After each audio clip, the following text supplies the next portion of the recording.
Hey, thanks for joining. I'm glad you're here. Tonight's story takes place on a quiet rooftop above the city. They don't plan on talking, but 10 minutes is more than enough time for the night to change. Let's begin. You step onto the rooftop expecting it to be empty, but someone's already there. He stands near the railing, hands tucked into his pockets, watching the sky with quiet focus.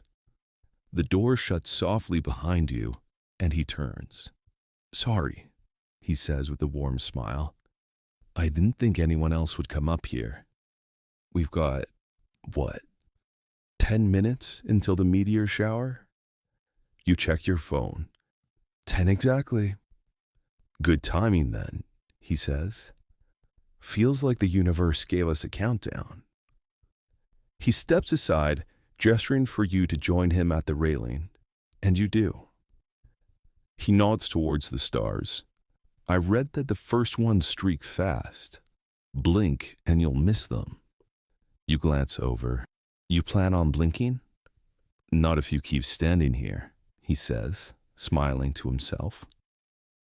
The wind shifts, brushing against both of you. He leans in slightly, just enough so you can hear him better. "You ever seen one of these?" he asks. "A meteor shower?" "Once. Years ago," you say. "I can tell," he whispers. "You can tell," you say suspiciously. "Yeah," he says, looking up to the stars. "You seem like you're no stranger to beauty." You blink, surprised. "Are you always this forward?" "No," he says softly. "But we only have 9 minutes." He folds his arms on the railing beside you, close enough that your elbows almost touch. "You came up here alone?" he asks. "So did you," you say. A comfortable silence settles in. The wind fades, and for a moment, everything is perfectly still. He breaks the quiet. "I used to come up here with my sister before she moved away. We'd spend hours looking up at the stars, chatting. I always wondered what it would be like to come up here on a date." "Is this a date now?" you tease. He smiles. "No, that's not what I was trying to get at. Unless," he looks over at you expectantly. "Are you seeing anyone?" "Yes," you say, and his smile fades. "I mean, not yes," you follow up. "I just mean, I'm recently single. I'm not looking for anything serious." "I'm not serious," he says, catching your eye. The wind picks up again, cooler this time. He shifts closer, shoulder brushing yours lightly. "Sorry," he murmurs. "You said that like it was an accident," you reply. He laughs under his breath, soft, warm. "Okay, maybe not entirely accidental." You don't move away, neither does he. You look down at your watch. 5 minutes left.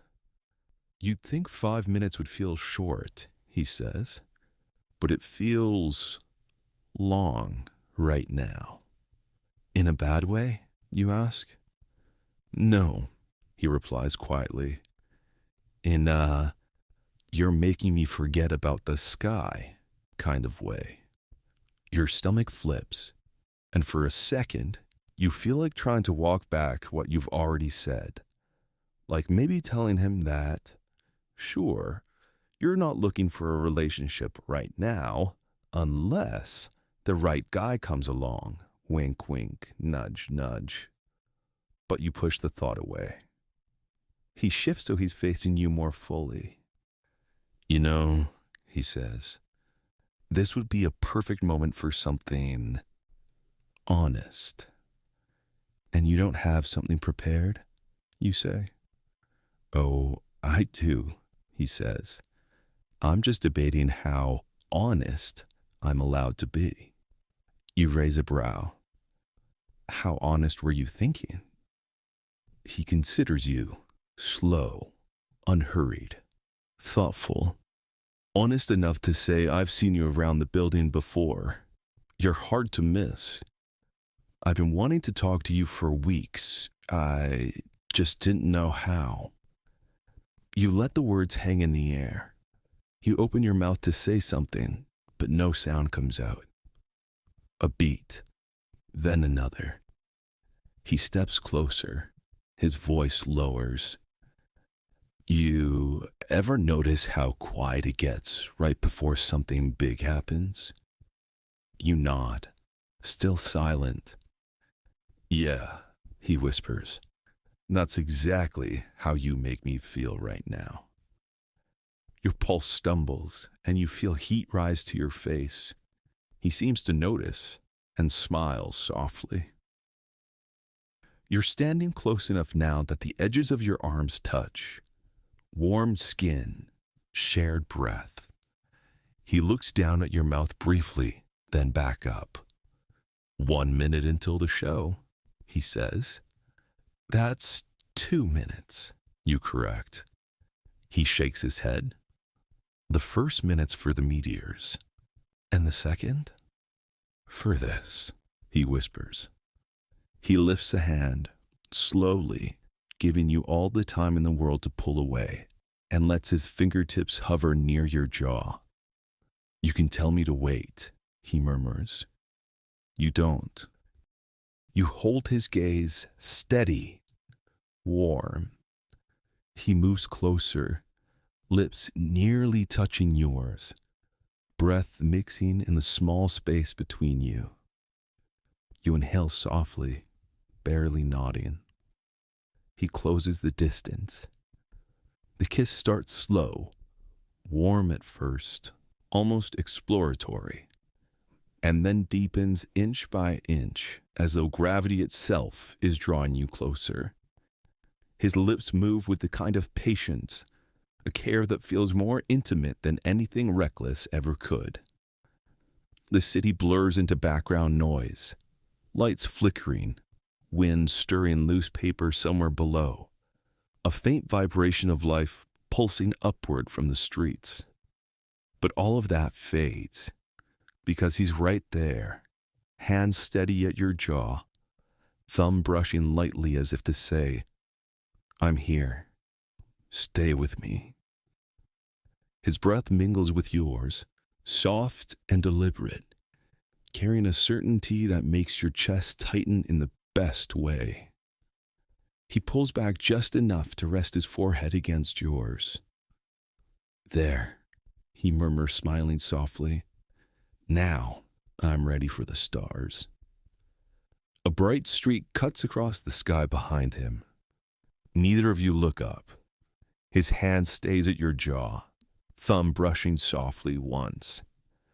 The night bursts into more lights as meteors start falling, scattering across the sky in radiant trails. But all you can see is him. You smile soft, a little dazed. He smiles back, slower, like he's taking in the moment. Above you, the meteors keep falling, but with the kiss still lingering on your lips, it feels like the real event is happening right in front of you.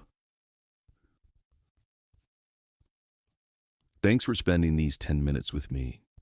If the quiet, the warmth, or that moment before the sky broke open stayed with you, you're always welcome back here at M4M Audio After Dark. Sleep well, and I'll see you in the next story.